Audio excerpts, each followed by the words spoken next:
My name is Tyler White. I am a specialist in the United States Army, currently stationed out of Fort Bliss, El Paso, Texas. And I'm here to share with you both my good as well as my unpleasant experiences during my 12-month deployment to Camp Casey, South Korea from the years of 2017 to 2018.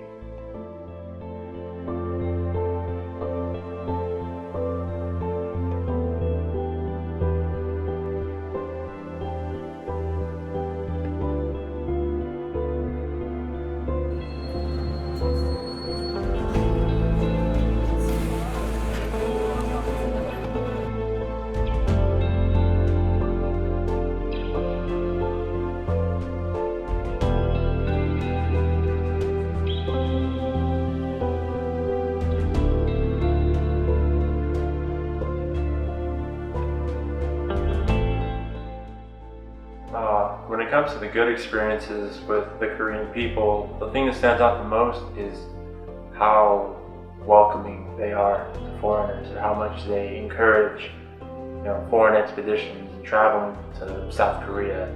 Because like any other Asian culture, they're very isolated, and it's not too common that most Asian countries are very fond of foreign people. But since the United States and South Korea have such a strong federal bond, just kind of adds to the fact that Koreans and Americans get along very well. And it's not just Americans, it's British, Australian, Russian, pretty much. When it comes down to the diversity of Korea, it's not as permanently terraformed as the United States, where people from all cultures are permanently living here. But a lot of people travel through South Korea, and the South Koreans are never discriminatory against any foreigner. It doesn't matter what their skin color is or what country they come from.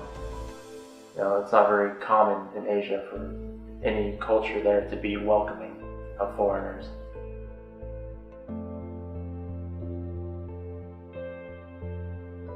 From the prior cultures before the 19th and 20th centuries, with them just being very humble, very close to Buddhism and Hinduism.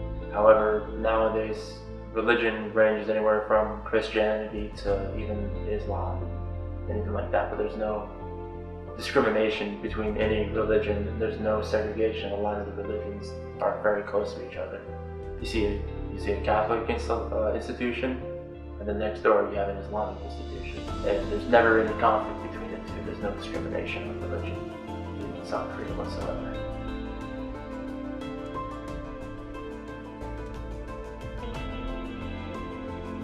One of the best things about South Korea is that it doesn't have a specific section that's catered to tourists. The entire country is so varied in its activities, and it's a tiny country, but it has as much variety as the United States would when it comes down to recreational activities or pastimes. I've been to the 1984 Olympic Stadium, got to go in there, got to meet up with some athletes that were training there, in the pool, the boxing arena, the main field. It's in extremely good condition. A few cracks here and there on the main stadium, but the Olympic swimming pool, the fencing arena, the boxing arena, the basketball courts, hockey rinks, everything like that are still used on almost a daily basis, because you have local schools, you have professional or international teams that still use that park to train. So the only thing that is very rarely used is the main stadium itself, the track and field.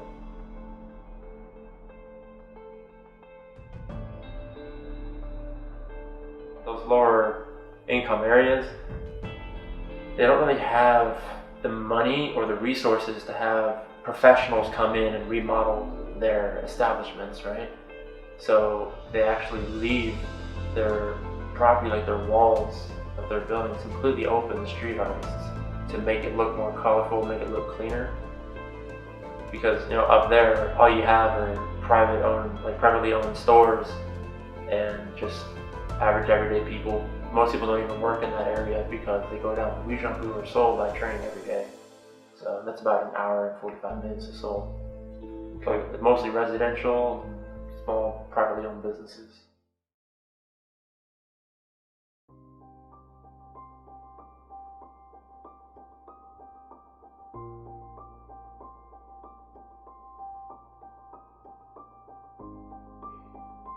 Direct out the front gate of Camp Casey, there's this place called the Ville.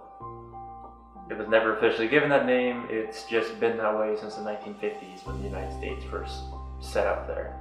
And wherever there's soldiers, there's money to be made. So they made an entire 4.5 blocks of nothing but clubs and bars and dives, pretty much anything you could think of. And within that Ville, there were certain organizations that ran some clubs and bars, mostly, the criminal sort, drug dealers, human traffickers, brothels even. And while prostitution is considered strictly illegal in every corner of the country of South Korea, there are exceptions with privately owned businesses. And the government has only control over government property. These private businesses actually manage to get the property to themselves, which is no longer under the control of the Korean government at Pyeongtaek. They're really well maintained. That's the really interesting part about these districts, is that while it's a very seedy and dark profession, they're extremely well maintained. They're extremely clean. And they even have professional medical personnel that come in on a regular basis to check the employees, as they call them, on a regular basis, once a month at least. And there's regulations within these businesses because these people that run them are not just some low-life criminals. The owner of one pink light district might own 20 more across the country. Essentially, they're kind of like the Yakuza or the cartel, in a sense.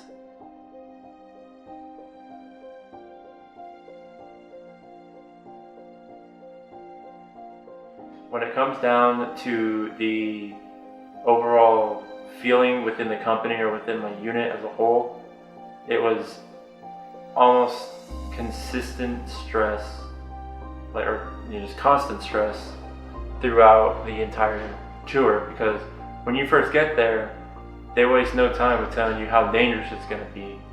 And one of the biggest issues with that is that in Korea, you don't know when anything's going to happen, because it could happen at any second. And there were certain times to where, you can't find a break, because either one, you're worrying about North Korea, or two, you're worrying about the crime, in the cities. And pretty much our biggest fear with being so close to the border is that we would be the first to go. And as soon as we got there, they warned us about all the hazards, all the safety procedures and everything that had to be taken almost every single day in case there was an attack. For every single night you go to sleep worrying about whether or not today was going to be the day. And some days were closer than others because we would have these things called alerts, which is essentially a practice procedure designed to prepare us in the event of an attack. And you have 4 hours to pack up everything, and I mean everything you own. Your bed, your locker, your clothes, your gear, your TVs, just clear out everything from the barracks into connexes and get your truck ready and then be in Camp Stanley.